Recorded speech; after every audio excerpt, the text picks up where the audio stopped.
Bismillah, jajanan 11-11 lagi. Ini sebuah smartphone kece, gaming, yang harganya paling cepat turun dalam hitungan bulan ya. Masih baru tahun ini rilisnya. Harga awalnya itu adalah 3799. Dari brandnya sendiri turunin 500.000 ke 3299. Tapi sebelum brandnya turunin pun di marketplace udah banyak yang jual di bawah 3 juta ya. Saya pernah dapat dulu di sekitar 2,7, enggak, sekarang 2,7 mah bisa didapat dengan mudah. Sempat dapat di 2,5, tapi nggak saya check out. Nah, kemarin pas 11-11 ada satu seller dari Jawa Barat yang jual di kepala 2,3. 2,3 sekian-sekian, saya belum tahu apakah kondisinya repack atau gimana. Tapi kalau harga 2,3 sih, ini ada segelnya ya. Bagus dia bikin segel sendiri. Kalau harga 2,3 sih kayaknya gas aja ya. Terutama buat mereka yang memang butuhnya buat performa. Performa itu bisa buat gaming, bisa buat multitasking dan lain-lain juga ya. Dengan tampilan yang kekinian. Kalau mau nyari kamera, bukan seri ini, tapi saya juga belum tahu sih performa kameranya seperti gimana. Cuma kayaknya saya tahu deh kenapa harganya rada turun cepat ya. Bentar, kita buka dulu aja ya. Ya, ini dia Pova Curve 5G. Ini ada invoice-nya, harga normalnya 2879 sekarang ya. 2.879.900, masih di bawah 3 juta, tapi dengan diskon 11-11 kemarin potong lagi 500 ribuan lebih ya. Ini dapat RAM 8GB, storage 256GB, 2,3 juta dapat Dimensity 7300 sih, still deal banget. Nah, layarnya Curve AMOLED 144Hz Full HD+, dan mungkin itu jadi salah satu penyebab kenapa harganya cepat turun. Mungkin gamers nggak mau dapat layar curve kayak gini, karena mungkin mengganggu pas main game, takut kesentuh bagian lengkungnya atau gimana, padahal ini bentuknya kece banget ya. Saya lihat juga beberapa video review yang tayang belakangan dari smartphone ini sudah mulai mengudara. Mungkin lagi reheat ya, lagi dipanaskan kembali smartphone-nya. Jadi saya senang sih kalau dapat di harga 2,3 jutaan. Ini ada high-res audio juga, Dolby Atmos, garansinya 12 plus 1 bulan. Ini kolaborasi sama PUBG. Oh, baterainya 45 watt supercharging, kapasitasnya 5500 mAh. Saya beli yang warna hijau kemarin. Yes, neon cyan ya warnanya ya. Cyan, neon cyan. 5G ini sudah, karena pakai Dimensity 7300. Prosesor yang lumayan. Kalau buat di kelas 2 jutaan dapat Dimensity 7300, sudah 4 nanometer soalnya. Kalau nggak salah skor Antutunya 800 ribuan kalau nggak salah ya. Sudah 4 nanometer, jadi kelasnya udah di atas Helio G200, Dimensity 6300 dan lain-lain. Yes, kepalanya kan kepala 7. Dan juga ternyata sudah IP64, dust and water resistant. Kameranya 64 megapiksel, jadi ada kemungkinan pakai sensor jadul. Kalau 64, sekarang kan pada 50. Ini warna cyan-nya. Akan saya simpan dulu, karena masih terbungkus plastik. Kita lihat dulu kelengkapan di dalam paket penjualannya. Dapat perdana smartfren, bundling. Ini apa? Ini stiker buat ini ya, karena ini kan layar curve. Jadi kalau kamu mau pasang tempered glass yang pakai lem, biar lebih melekat dengan baik, biar nggak mengganggu touch sensitivity-nya, disarankan pakai tempered glass yang pakai lem cair. Nah, pemasangan lem cairnya kamu gunakan stiker-stiker ini buat nutupin port-port dan grillnya ya, biar lemnya nggak masuk ke port sana, karena bahaya kalau lemnya masuk ke sana dan kering di sana ya. Kemudian ini buku garansi. Oke, tapi hanya penjelasan tentang garansinya 12 plus 1 bulan. Di petunjuk penggunaan ini ada penjelasan, ada NFC juga, mantap. Dan ini buku garansi yang Indonesianya sebetulnya, ada daftar service centernya Bandung di Jalan Pajajaran, Pamoyanan, Cicendo. Ini formnya. Kemudian, yes, dapat softcase, betul softcase. Nah, nggak dapat anti gores yang terpisah ya. Nanti kita cek di layarnya sudah terpasang atau belum. Mudah-mudahan sih sudah terpasang hydrogel ya. Kalau pakai tempered glass rada males. Hey, ini dia softcase-nya, punya aksen transparan cyan juga ya. Cyan apa mint sih ini warnanya? Lebih kayak mint kalau kata saya. Di atasnya banyak bolong. Apakah ada infrared blaster? Saya juga penasaran. Kemudian dapat charger 45 watt. Oke, Type A dengan aksen warna orange. Ini juga sama. Type A to Type C kabelnya. Aksennya warna orange. Pucat juga. Si SIM tray-nya lepas. Nyelip di sini nih. SIM tray ejector, sorry. Bukan SIM tray ya. Ejektornya. Nih, bentuknya seperti itu. Dan kita langsung ke smartphone-nya. Sekarang, bisakah digeser doang buat mengeluarkannya dari plastik ini? Harusnya bisa. Oh, tapi ada plastik yang... Enggak. Ini bisa.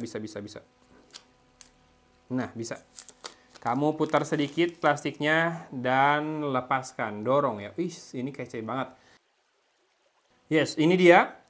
Bodinya saya tidak melihat ada LED atau lighting, tapi nanti kita coba cek. Kameranya hanya 1, 2 ya, tapi yang kedua ini mungkin hanya kamera depth karena kecil banget. Ada LED flash 2. Nah, kamera frame-nya bulat memanjang, bundar memanjang. Yang kamera utamanya keren banget si frame-nya ya, bulatannya.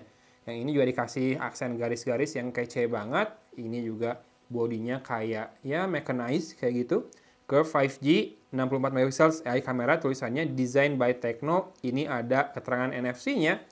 Ini bekas stikernya tadi, perlu dibersihkan sedikit. Dan di sini ada aksen orange ya, buat ke tombol power.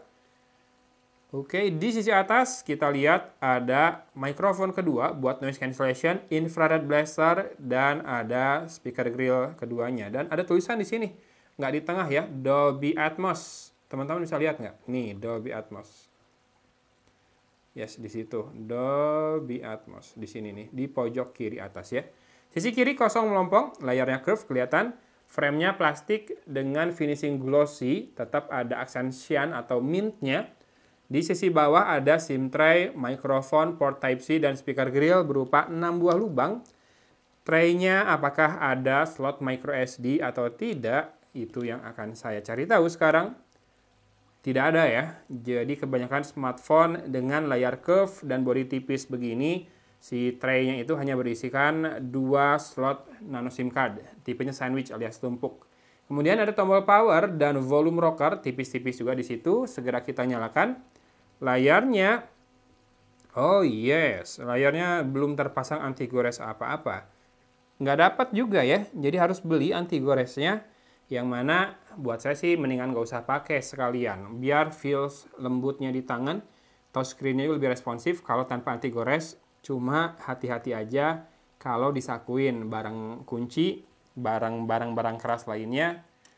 Jadi hati-hati ya, apalagi kalau dimasukin ke tas nggak ketahuan di dalamnya ada apa. Misalkan punya TWS yang casingnya logam, hati-hati. A few moments later. Selesai setup, kita akan langsung masuk ke home screen. Tadi dipilih atau disuruh pilih buat temanya, buat tema icon terutama ya, mau yang default atau yang ini visual art katanya. Ini sedikit mengingatkan saya ke tampilannya Nothing ya, walaupun yang Nothing lebih flat lagi kayaknya. Desainnya sama-sama mecha kayak gini. Nah, saya mau cek nanti ada lighting nggak di back covernya. Tapi sebelum itu kita masuk dulu ke about phone-nya. Ini keren sih temanya, jadi nggak berlebihan ya. Nggak kayak kalau tema gamesnya yang dari misalkan dari game-game yang kolaborasi dimasukin temanya ke icon-icon suka rada maksa. Kalau ini menurut saya keren banget, hitam, orange, putih abu doang kayak gini. Termasuk aplikasi-aplikasi Google juga kelihatan gimana gitu ya si vibes-nya. Dah, kita kembali ke about phone dulu sekarang. Yes, Tecno LJ8K modelnya ya. Storage-nya terpakai 18,69 GB dari 256. Itu sudah termasuk MEMfusion 5 GB. Kemudian Dimensity 7300 Ultimate prosesornya. Kamera belakang 64 saja, satu saja. Kamera depan 13 megapiksel. Baterainya 5500 mAh dengan layar Full HD Plus ya, 144 Hz. Nah, yes, Group Transsion lebih milih tipisin body dengan baterai teknologi yang terbaru ya, dibandingkan meningkatkan kapasitasnya tapi bodinya mungkin sekitar 7-8 mili. Kalau ini kayaknya nggak nyampe 7 mili ya kalau bodinya doang. Kalau dengan kamera bumpnya lebih sih kayaknya. Ini masih pakai Android 15 dengan security update bulan Maret. Mudah-mudahan ada update setelah connect WiFi nanti. Kemudian version info, oke, hardware version versi 1.5, iOS 15.1.0. Kemudian kita lihat apakah ada always on display. Ada always on display, tapi pertanyaannya bisa all day dan schedule atau tidak. Oh, tetap tap reminder. Oh, schedule reminder ini maksudnya kalau ada jadwal nanti dimunculin di always on display-nya ya. Kalau ada event di kalender, ini bukan bisa di schedule nyalanya. Kalau nyalanya, tap the screen or raise the phone to display the time that miss call etc. Ini bisa pilih juga AOD-nya. Lumayan fresh juga AOD-nya. Yang warna putih dan orange ini. Dan ada landscape display. Kalau kamu colokin ke casan, lalu kamu taruh dalam posisi horizontal, nanti jadi landscape display ya. Kayak jam meja ya. Ini always on display-nya untuk saat ini seperti ini. Keren, dan kita tes untuk fingerprint scanner-nya. Instan ya. Tapi ingat, always on display-nya tidak bisa all day dan tidak bisa schedule. Sistem color bisa pilih, oke ini. Yang orange ini udah paling keren sih, jadi biarin aja. Ini masuk banget ke temanya. Dan saya cek sedikit untuk kameranya. Ya memang kamera bukan jadi nilai jual utama dari smartphone ini. 64 megapiksel itu menandakan biasanya pakai sensor jadul, sensornya Samsung ya, yang 64 megapiksel. Modenya ada AIGC Portrait, videonya bisa sampai 4K 30 fps, mantap. Full HD bisa 60 fps. Tapi kalau 4K-nya bisa dengan Ultra Steady menyala. Kalau video bokeh di Full HD 30 fps dan tidak bisa Ultra Steady. Kalau video kamera depan sampai 4K juga dan bisa Full HD 30 fps juga. Ultra Steady-nya 4K 30 fps juga karena mungkin pakai prosesor yang kenceng ya. Ini AI kameranya, kemudian ada mode portrait, super night, dan kalau mode ini ada slow motion, dual video, vlog, timelapse, panorama, skyshot, pro, dan dokumen. Yang pro bisa atur metering, ada 3 mode. Kemudian fokusnya bisa manual, bisa auto tapi single atau auto tapi continuous. Ada ISO dari 100 sampai dengan 6400 dan shutter speed-nya dari 1/1500 sampai dengan 30 detik ya. Oke, kelihatan? Oke, itu dia smartphone gaming, cakep, tipis, asli cakep banget, tapi harganya cepat banget turun. Dari harga resminya yang 3799, 3,8 juta kurang 1000, sampai akhirnya saya bisa dapatin di kepala 2,3 jutaan di promo 11.11 kemarin. Tadi teman-teman udah lihat invoice-nya, kalau tanpa promo itu sekitar 2,8 juta ya. Saat ini dapat Dimensity 7300 Ultimate, RAM 8GB, storage 256GB, UFS sih pasti kalau Dimensity. Gimana? Kalau buat yang ngejar performa, nggak cuma performa deh, kayaknya looks juga dapat ya. Layar juga dapat, ini AMOLED dengan in-display fingerprint scanner. Kemudian fast charging 45 watt, ada infrared blaster, speakernya ganda, Dolby Atmos, jadi multimedia juga dapat harusnya. Paling tanya nanti kamera gimana. Tapi gaming dengan layar curve emang semengganggu itu teman-teman. Saya pengen tahu, penasaran. Karena kalau saya main PUBG Mobile doang yang paling berat, kayaknya nggak pernah masalah deh dengan layar curve. Jadi, apakah benar-benar gara-gara layar curve smartphone ini turun harga banyak dalam waktu yang cepat?